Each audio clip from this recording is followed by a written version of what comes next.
என்றும் நான் செல்ல மாட்டேன். கிறிஸ்துவுக்குள் மிகவும் பிரியமான என் அன்பு சகோதர சகோதரிகளை, ஆண்டவரும் இரட்சகருமாகிய இயேசு கிறிஸ்துடைய அளவில்லாத அவருடைய அன்பின் நாமத்தினால் இந்த நாட்கள் காலையில் 7 மணியிலிருந்து முதல் சுகம் மன்றத்தை ஏறெடுத்தோம். அதில் கர்த்தரோடு எங்கள் ஜெபிக்கும் பொழுது தேவன் கொடுக்கப்பட்ட ஒரு வார்த்தைகளோடு இந்த சுருக்கமான ஒரு காரியத்தை உங்களிடத்தில் பகிர்ந்து கொள்ள பிரயாசப்படுகிறேன். யாக்கோபு 5ஆம் அதிகாரம் 15ஆம் வசனம் சொல்லுகிறது. யாக்கோபு 5:15. அப்பொழுது விசுவாசம் உள்ள ஜெபம் பிணியாளியை இரட்சிக்கும், கர்த்தர் அவனை எழுப்புவார், அவன் பாவம் செய்தாலும் அது அவனுக்கு மன்னிக்கப்படும்.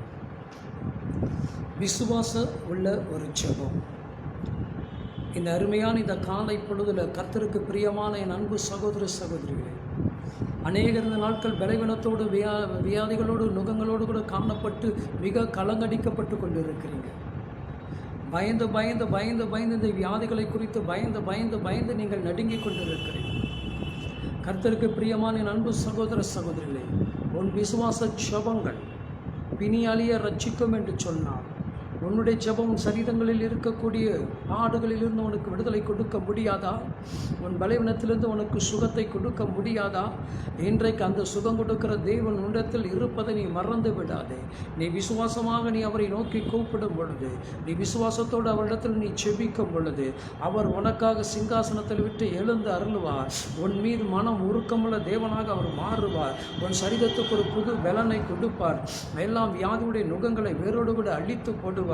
எந்தெந்த வியாதிகள் எந்தெந்த பலவீனங்கள் இந்த வேளையில் உன் சரீரங்களை பலவீனப்படுத்தி கொண்டிருக்கிறதோ, இந்த காலை பொழுதுல பரிசுத்த ஆவியானவர் இந்த நேரத்தில் அந்த தேவ வல்லமை உன் மீது ஊற்றுவாராக.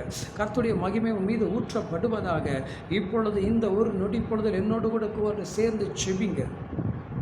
உங்கள் விசுவாசம் உங்கள் சரீரங்களுக்குள் எவ்வளோ பெரிய ஒரு மாற்றத்தை கொண்டு வரப்போகிறது பாருங்கள்.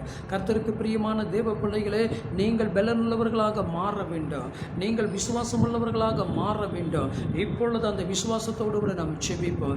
மகிமை உள்ள தேவனே, பரிசுத்தம் நிறைந்தவரே, இந்த அருமையான இந்த காலை பொழுதுல தகப்பனே, எந்தெந்த சரீரங்களுக்குள் பலவீனத்தோடு அமர்ந்து கொண்டு இருக்கிறார்களோ, பய நடுக்கத்தோடு அவர்கள் காணப்படுகிறார்களோ, ஆண்டவரே, இருதய பலவீனங்கள், தொண்டை பலவீனங்கள், மூக்கு வலிகள், காது கைகால் வலிகள், சுகர் நோய்கள், கேன்சர் பிரச்சனைகள், ஆண்டவரே, பித்தப்பை கற்கள், நீர் கட்டிகள், ஆண்டவரே, மூல நோய்கள், ஆண்டவரே, கர்ப்பத்தின் சம்பந்தப்பட்ட சில காரியங்கள், இரத்த அணுக்களுடைய பலவீனங்கள், எல்லா டைஃபாய்டு ஜுரங்கள், வைரஸ் ஜுரங்கள், ஆண்டவரே, டங்கு ஜுரங்கள், எலி ஜுரங்கள், எந்தெந்த பலவீனங்கள் உங்களுடைய பிள்ளைகளுக்குள் இன்றைக்கு குறித்து பயந்து கொண்டு இருக்கிறார்களோ, அதை காட்டி இந்த பொல்லாத தொற்று நோய்களில் எதிர்கொள்ளக்கூடிய தேவ விசுவாசம் என்கின்ற ஜெப ஆவி பிள்ளைகளை ஒவ்வொருவரும் நிரப்பட்டு சாமி, நிரப்பட்டும் அப்பா.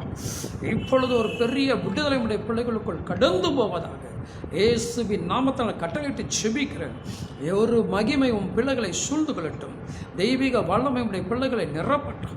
உன் தழும்புகளால் உடைய பிள்ளைகள் பாரிபூர்ணமாக சுகத்தை இதை பார்க்கும் பொழுது, இதோடு கூட சேர்ந்து செபிக்கும் பொழுது அவர்களுக்கு ஒரு விடுதலை உருவாக்கி வந்தரல வேண்டும்படியாக நான் கட்டளையிட்டு செபிக்கிறேன்.